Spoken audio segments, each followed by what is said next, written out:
Minha mãe nunca compartilhou os detalhes de seu testamento comigo ou com qualquer pessoa da família. Quando ela morreu, todos nós soubemos que ela me fez executora de seu testamento. Meus 2 irmãos ficaram muito chateados porque sua irmãzinha, que tem um MBA e uma vida familiar sólida, foi escolhida em vez deles. Nenhum deles terminou a faculdade e um deles é inválido e não sai de casa há anos. Mamãe deixou sua casa para os 2 irmãos com as instruções de que eu vendesse a casa avaliada em cerca de $250 mil e dividisse o dinheiro entre eles. Todo o seu dinheiro seria dividido entre os herdeiros. Sua outra propriedade era uma pequena casa de férias onde as cinzas dela e da minha irmã morta seriam espalhadas. Ela deixou para mim e para os filhos da minha irmã morta. 30 anos antes, um dos irmãos lhe disse que queria construir sua própria cabana, então ela lhe doou um lote adjacente. Quando ela morreu, ainda era um lote vazio. Ele convenceu uma das minhas sobrinhas a vender a ele sua parte da cabana por $1 e não contar a nenhum dos herdeiros antes que a papelada fosse assinada. A única maneira de descobrir foi porque ele postou no Facebook: agora sou um orgulhoso proprietário parcial da cabana da minha família nas montanhas, e de acordo com meu advogado, ninguém pode me manter fora dela. Não somos amigos no Facebook, mas alguns parentes em comum são e eles me alertaram sobre o que tinha acontecido. No estado em que vivemos, até mesmo uma propriedade fracionada permite que os proprietários parciais entrem na propriedade a qualquer momento, sem restrições. Houve alguns e-mails muito feios entre ele e minha sobrinha quando ela tentou recuperar a propriedade, e ele admitiu que fez isso por despeito para me machucar e garantir que minha família e eu não pudéssemos aproveitar a propriedade. O irmão número 2 enviou e-mails para minha sobrinha várias vezes e disse a ela que estava muito orgulhoso dela por vender para o tio e que nunca tinha visto seu irmão tão feliz.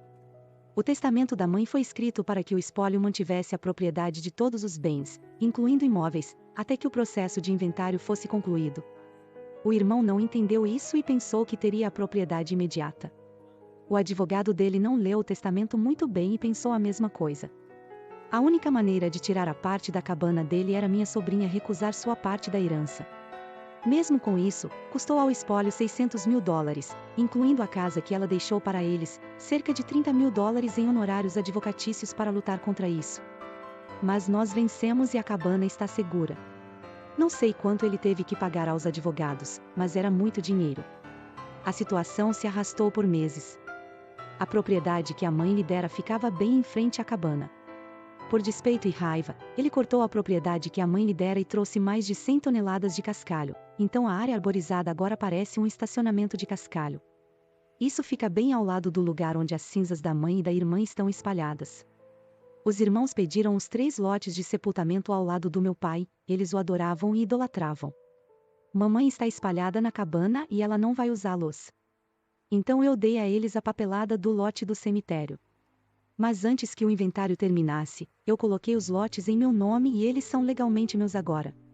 A papelada que eles têm não vale nada, mas eles não sabem disso. Eu não contei aos irmãos e eles não vão descobrir até que um deles morra e eles não possam ser enterrados ao lado do pai. Honestamente, eu sei que o pai não teria aprovado o que eles fizeram. Ele amava a mãe e ficaria chateado se as cinzas dela estivessem espalhadas perto de um terreno coberto de cascalho, não da floresta que ela amava. Eu não contei a eles o que eu fiz. Dane-se, eles desperdiçaram dinheiro do espólio dela e fizeram o local de descanso da mãe parecer horrível. Eles não merecem ser enterrados ao lado do pai. Isso aconteceu no meu 2º ano de universidade no Reino Unido, por volta de 1998. Nós 6 dividíamos uma casa com uma divisão igual de meninos e meninas. John era meu melhor amigo e era muito tímido e não tinha confiança com as garotas.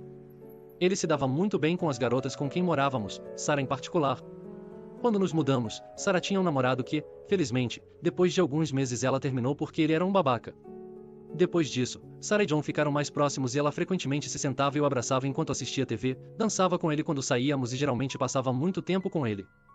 John não tinha a mínima ideia sobre mulheres e achava que elas eram apenas melhores amigas, mas estava claro para todos que eles estavam afim um do outro. O ponto importante da história é que John ainda era virgem. Nosso outro colega de casa, Steve, era o oposto de John. Ele era um jogador. Ele tinha uma namorada da escola que morava a algumas horas de distância em outra universidade, então ele dormia regularmente com qualquer pessoa que o aceitasse. Ele também tinha uma queda por Sarah e tentou transar com ela algumas vezes e foi rejeitado. Steve costumava tirar sarro de John por ele ser virgem. No começo era de vez em quando. Quando John e Sarah estavam se aproximando, ele começou a chamá-lo de menino virgem, numa tentativa de menosprezá-lo. O resto de nós disse para ele parar com isso, mas ele persistiu por algumas semanas. Pouco depois de voltarmos das férias de Natal, alguns de nós estávamos na sala de estar depois da faculdade e Steve entrou e perguntou a mim e ao garoto virgem se gostaríamos de pedir pizza para o jantar. Sarah entrou da cozinha naquele momento, caminhou até John, sentou-se em seu joelho, beijou, olhou para Steve e disse: "Você não pode mais chamá-lo assim. Nós nos divertimos muito esta manhã e ele me fez gozar várias vezes. Duvido que você já tenha conseguido isso com seu pau minúsculo." O resto de nós ficou ali sentado tentando conter o riso. Steve ficou vermelho, murmurou alguma coisa e foi para seu quarto. Acontece que Sarah tinha dado em cima de John naquela manhã. Os dois admitiram que estavam afim um do outro e tinham dormido juntos. Sarah surtou quando ouviu ele ser chamado de o menino virgem e decidiu que já tinha tido o suficiente de Steve. John e Sarah ainda estão juntos, casados e com 3 filhos. Essa história aconteceu há muito tempo, quando eu também era criança. Para contextualizar, minha mãe era, naquela época, uma mãe solteira trabalhadora, e nós morávamos em um estado diferente. Meu irmão e eu frequentemente estávamos perto de outros membros da família porque minha mãe tinha que trabalhar muito e então não era incomum que minha tia, tio, mãe e avós estivessem conosco. Este dia em particular foi especial. Não me lembro exatamente porquê, mas tínhamos ido a uma churrascaria legal.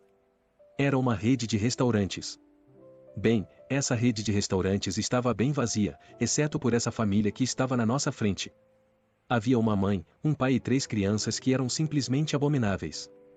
O pai estava brigando com a mãe estava constantemente brigando com a pobre garçonete, a criança no assento elevatório estava gritando, e as 2 crianças mais velhas estavam correndo por aí como se não tivessem cabeça. Era horrível de assistir. Agora meu irmão, tia, tio, mãe e eu estamos todos neste restaurante assistindo a esta família tratar a equipe como lixo absoluto. Acontece que pegamos o mesmo garçom, e todos nós fazemos um esforço para sermos gentis com este pobre garçom.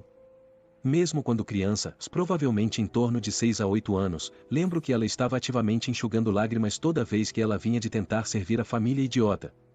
Nós educadamente tentamos comer nossa refeição enquanto lançamos um olhar mortal de desaprovação ao estilo do Centro-Oeste para esta família. É aqui que fica louco. A garçonete estava farta da merda que lhe deram e das crianças do inferno. Depois de dizer à família várias vezes para pegar as crianças e os pais se recusarem, ela trouxe reforços. Agora o gerente estava tentando falar com eles e estava ficando frustrado. Eventualmente, a situação piorou e o pai começou a ameaçar a garçonete e o gerente. A garçonete veio até a mesa e se desculpou profusamente, agradecendo várias vezes por sermos uma boa mesa. Ela então se virou para meu irmão e eu, e nos agradeceu por sermos bons garotos e ficarmos sentados para o jantar. Com os pais e as crianças ainda gritando e berrando com o gerente, a garçonete traz sorvete para meu irmão e para mim, por conta da casa. Nós 2 agradecemos a ela, e meu irmão, sendo o velho merda que ele era, fez questão de chamar a atenção das outras crianças comigo e ele comendo sorvete. As 2 crianças nos veem e começam a gritar com meu irmão e eu, gritando e chorando que não pegaram sorvete. Elas gritam com a garçonete e seus pais por sorvete. Agora outra família está exigindo sorvete porque eles pegaram para nós.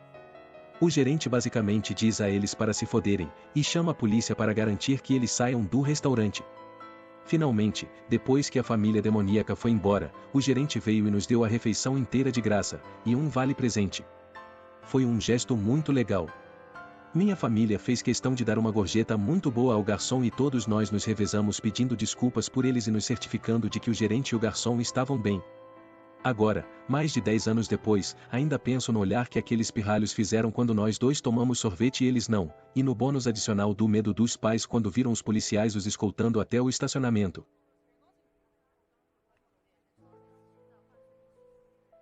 Não tenho certeza se isso é realmente uma vingança mesquinha, uma vingança direta ou apenas justiça.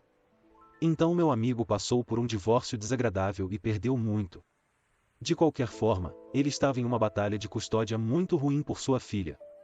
O juiz foi muito tendencioso. Meu amigo mostrou fotos de sua casa com maconha e outros apetrechos de drogas em sua mesa de centro quando ele pegou sua filha durante o processo judicial. O juiz disse a ele, seu advogado de merda na época, que ele não tinha o direito de tirar fotos na casa dela. Seu advogado de merda não disse nada, e ele foi repreendido por sua explosão. Depois que ele contou isso a mim e a outros amigos, todos nós juntamos dinheiro para conseguir um advogado melhor para ele. Esse advogado pediu outro juiz. Foi aqui que minha vingança começou. Eu tenho um colega de trabalho que é sujo pra caramba. Ele vê acompanhantes o tempo todo e se gaba delas no trabalho. Ele mostra fotos e vídeos de todas as acompanhantes que vê. Meu colega de trabalho tem câmeras escondidas por todo o apartamento. Normalmente não me importo com as escapadas dos meus colegas de trabalho. Mas um dia, meu colega continuou se gabando por sua nova acompanhante super gostosa, então desisti e assisti o vídeo. Para minha surpresa era a ex do meu amigo. Eu digo ao meu colega de trabalho que gostaria de uma cópia do vídeo. Ele não teve vergonha e me enviou. Eu encaminhei para meu amigo, mas o novo advogado dele disse que é só um vídeo de sexo sem contexto. Eles precisam de provas de que ela estava acompanhando. Então eu voltei para meu colega de trabalho e perguntei como ele a conheceu, e ele me deu o anúncio dela no Leolist. O advogado do meu amigo disse que precisava de mais porque qualquer um pode postar um anúncio. Então, por meio de mim e outros amigos, juntamos dinheiro suficiente para um investigador particular. Demorou 2 meses, mas conseguimos evidências suficientes de que ela estava acompanhando e traficando drogas com seu novo namorado de merda. Ele agora tem custódia integral, e ela está na prisão, não por escolta ou tráfico, mas por abuso infantil e negligência. Minha grande amiga cometeu alguns erros meio idiotas e enviou algumas fotos para alguém em quem ela razoavelmente pensou que podia confiar, mas não sabia muito mais do que seu primeiro nome, seu nome de tela e aproximadamente onde ele morava e o tipo de trabalho que ele fazia. Ele não está em nosso país, mas indicou que viajaria a trabalho para perto de nós em breve, e eles fizeram alguns planos para se encontrar. E quando ela recebeu alguns sinais de alerta e desistiu, o cara ameaçou publicar essas fotos online. Aliás, sou advogado. Então, depois de algumas pesquisas e de reunir todas as fotos que ele enviou a ela, que pudessem identificá-lo, seu nome de usuário online me levou a uma página do TikTok, que me levou a uma página do Instagram com o nome dele. Isso levou a uma página do LinkedIn com seu local de trabalho que correspondia a uma foto que ele enviou com uma camisa polo de marca que estava usando. Pesquisando mais um pouco, encontrei o e-mail do CEO, do vice-presidente de RH, do gerente de operações e do gerente de relações públicas.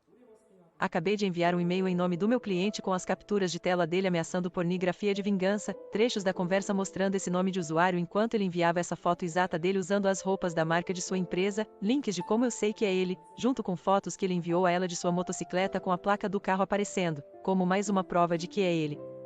Também inclui capturas de tela dele discutindo um incidente no local de trabalho que foram carimbadas com hora, junto com pedaços de diálogo discutindo como ele fez sexo com uma ex em seu local de trabalho e discutindo planos de fazer sexo com ela em seu escritório também. Também inclui uma foto que ele enviou a ela mostrando seu laptop de trabalho com seu calendário completo do Outlook, juntamente com informações proprietárias, que ele enviou para provar que estava ocupado, além de outras fotos que ele tirou de seu local de trabalho com funcionários que não consentiram.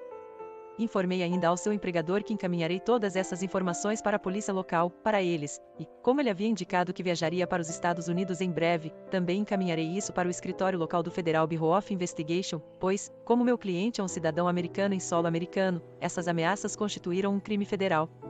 Então, se eles continuarem com seu emprego e continuarem com seus planos de mandá-lo para os Estados Unidos para trabalhar, garantirei, em nome do meu cliente, que a Polícia Federal esteja esperando por ele na chegada. O que farei, pois um dos procuradores assistentes dos Estados Unidos para esta região é um colega meu da faculdade de Direito. Como tenho a placa do carro dele, sei onde ele mora e entrarei em contato com as autoridades locais amanhã. Seu filho da puta idiota achando que estava se escondendo no anonimato achando que poderia ameaçar meu amigo? Levei 45 minutos para destruir sua vida.